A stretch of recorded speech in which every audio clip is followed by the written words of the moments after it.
আল্লাহ এই জবান দিছে, এই জবান দিয়ে আল্লাহকে যদি ডাক দিতে পারো, আমার আল্লাহ বলে বান্দা তুমি যতই গুনাহ করো, যতই গুনাহ করো, তুমি যতই নাফরমানি করো, আমি আল্লাহর দরবার, রহমতের দরবার, দুনিয়ার চেয়ারম্যানের কাছে, মেম্বারের কাছে, এমপি মন্ত্রীর কাছে এক কাজ নিয়ে 2 বার গেলে 3 বার গেলে রাগ হয়ে যায়।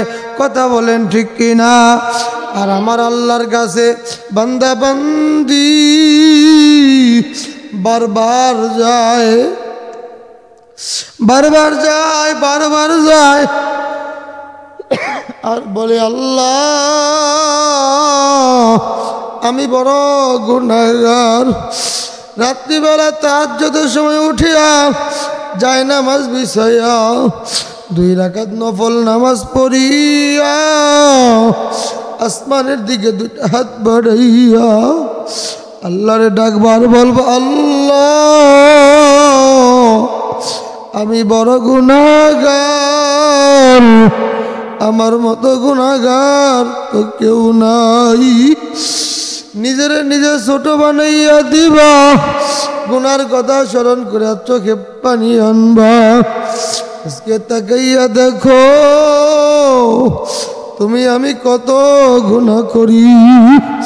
এই গুনাহ নিয়ে যদি কবরে যাই, কবরে 99টা সাপের কামড় সহ্য করতে পারবি রে যুবক? কোন মানুষের পক্ষে সম্ভব না। ও যুবক তোর পায়ে ধইরা বইলা গেলাম, গুনার কাজ সাইরা দে রে যুবক। ও যুবক নেকের গাছ ধরো, গুনার গাছ সারিয়া মাওলার পাগল হইয়া তারপর কবরে যাও। ও মুসলমান ভাই, এজন্য মৃত্যুর কথা স্মরণ করতে হবে।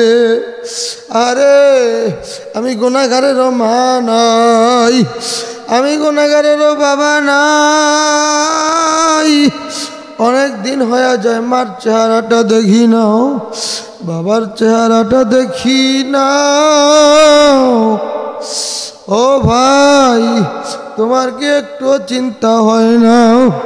ওই মা কবরে কেমনে আছে, বাবা কবরে কেমনে আছে?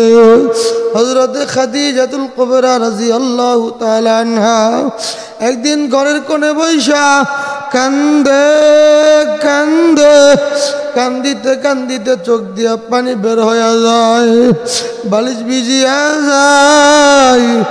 হযরতে ফাতেমা গেছে, মাগো ও মা তুমি কেন কান্না করো? ও মা তোমার কি হয়েছে, তুমি কেন কান্না করো? আরে আল্লাহর নবী সাল্লাল্লাহু আলাইহি ওয়াসাল্লাম বাসায় আসলেন, আয়েশা দেখে হযরতে খাদিজা কান্দে। হযরতে খাদিজার কান্দা দেখা আল্লাহর নবী কয়, ও খাদিজা রে তুমি কান্দো না, কান্দো না, তোমার কান্না আমি সহ্য করতে পারি না। ও খাদিজা তুমি কান্না কইরো না। ও খাদিজা তুমি কেন কান্দো, তোমার কি হইছে? হযরতে খাদিজা চোখের পানি সার দিয়া কয়, নবী গো, ও আমার মায়ের নবী, আমি কান্দি হলো কবরের ভয়। আমি কবরে যে কি জবাব দিব, কবরে যা কি জবাব দিব গো নবী, সেই ভয়ে আমি কান্দি। আল্লাহর নবী কয়, খাদিজা তুমি আর কান্না করিও না, খাদিজা কান্দো না। আল্লাহর নবীর কয়, আমি কান্না বন্ধ করব, কিন্তু আমার শর্ত আছে। কয় খাদিজা তুমি কি বলবা বলো, আমি নবী সব শর্ত মানিয়া নিব। হযরতে খাদিজা বলে, নবী আমার প্রথম শর্ত হলো আমাকে আপনার কাফন মুবারক দিয়া আমার কাফন দিবেন। জোরে কন্যা সুবহানাল্লাহ। ও মুসলমান, শুধু তাই না, 2 নম্বর শর্ত হলো নবী আমার কবরে যখন আমার কবরে আপনি নামবেন গো নবী, আমার কবরে আপনি নামবেন। নবী বলে খাদিজা রে, আমি নবী মানিয়া নিলাম। 3 নম্বর শর্ত হইল নবী আমার যখন সমস্ত মানুষ কবর দিয়ে চলে আসবে, ও মায়ার নবী আপনি আসবেন না। সবাই যখন কবর দিয়া চলে গেল, আরে হযরত খাদিজা কিছুদিন পরে দুনিয়া থেকে বিদায় নিল। বিদায় নেওয়ার পরে আল্লাহর নবী সাল্লাল্লাহু আলাইহি ওয়াসাল্লামের কাপড় দিয়া তার কাফন পরাইয়া দিল। জোরে কন্যা সুবহানাল্লাহ। আল্লাহর নবী সাল্লাল্লাহু আলাইহি ওয়াসাল্লাম আল্লাহু আকবার খাদিজার কবরে নামলেন। আল্লাহু আকবার। হযরত খাদিজার কবরে নামায়া খাদিজাকে কবরে শুয়াইয়া কবর দিয়া দিলেন, মাটি দিয়া দিলেন। সমস্ত সাহাবীরা বাড়িতে চলে যায়। আল্লাহর নবী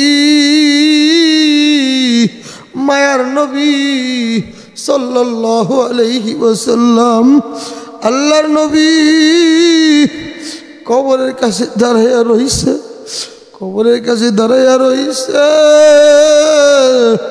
খাদিজার প্রশ্নের জবাব দেওয়ার জন্য। আল্লাহু আকবার। নবীর বিবি তাও কবরকে কেমন ভয় পায়। তোমার আমার কি উপায় হবে? কবরে যায়া কি উপায় হবে? এজন্য যুবক ভাইরা, মুরব্বী বাবারা ও আমার যুবক ভাইরা, ছাত্র বাবারা, দিলের কান লাগাইয়া শুনো। আল্লাহর নবী সাল্লাল্লাহু আলাইহি ওয়াসাল্লাম আল্লাহু আকবার কবরের পাশে দাঁড়ায় রইছে, বইসা রইছে। জিবরাইলকে আল্লাহ তাআলা পাঠাইয়া দেয়, ওগো জিবরাইল, ও জিবরাইল, যাও যাও আমার নবীরে জানাইয়া দাও। ও জিবরাইল, আমার নবীকে বলো আমার নবীর পক্ষ থেকে আমি আল্লাহ খাদিজার সওয়ালের জবাব দিয়া দেব। জোরে কন্যা আল্লাহু আকবার। ও মুসলমান, তোমার আমার নবীর মজেজা অনেক দামি, নবীর মজেজা অনেক দামি। আল্লাহর নবী সাল্লাল্লাহু আলাইহি ওয়াসাল্লাম একদিন খেলাধুলা করতেছেন। আল্লাহর নবীর মনটা বড় খারাপ। আল্লাহর নবী মদিনার অলিগলিতে ঘোরে, মক্কার অলিগলিতে নবী ঘোরে। আল্লাহর নবী ঘুরতেছে, তার মনটা বড় খারাপ।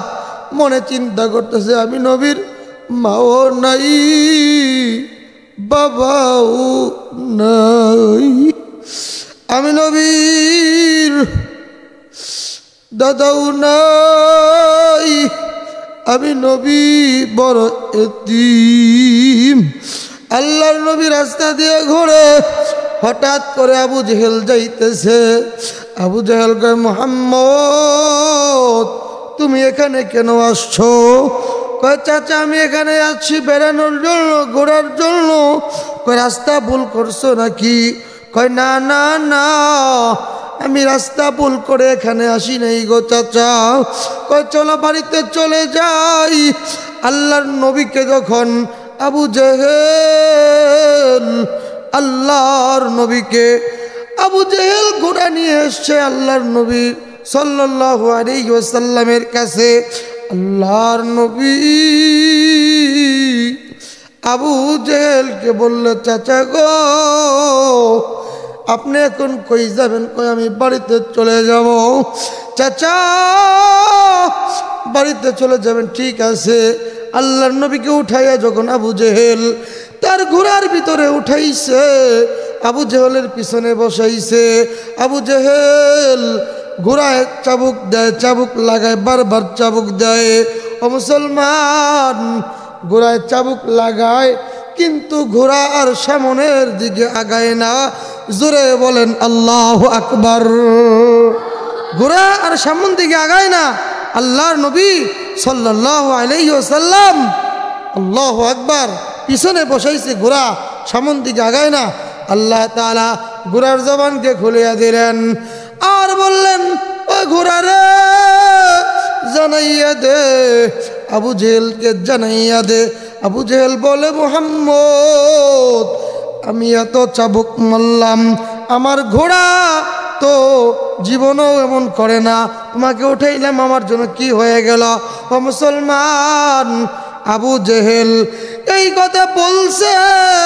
আল্লাহর নবীকে আবু জেহেল সামনে বসাইছে, আবার ঘোড়া আগের মতো সুন্দর কইরা দ্রুত গতিতে ঘোড়া আগের মতো চলছে। জোরে বলেন আল্লাহু আকবার। এই হলো নবীর মুজিজা, এই হলো নবীর ভালোবাসা, নবীর মুহাব্বত। ও মুসলমান, আজকের জামানা নষ্ট হয়ে গেছে। আজকের জামানায় মা বোনরা নষ্ট হয়ে গেছে, যুবকরা নষ্ট হয়ে গেছে। যুবকরা মোবাইলে পাগল হয়ে গেছে। যুবকরা বর্তমানে মোবাইল এমন একটা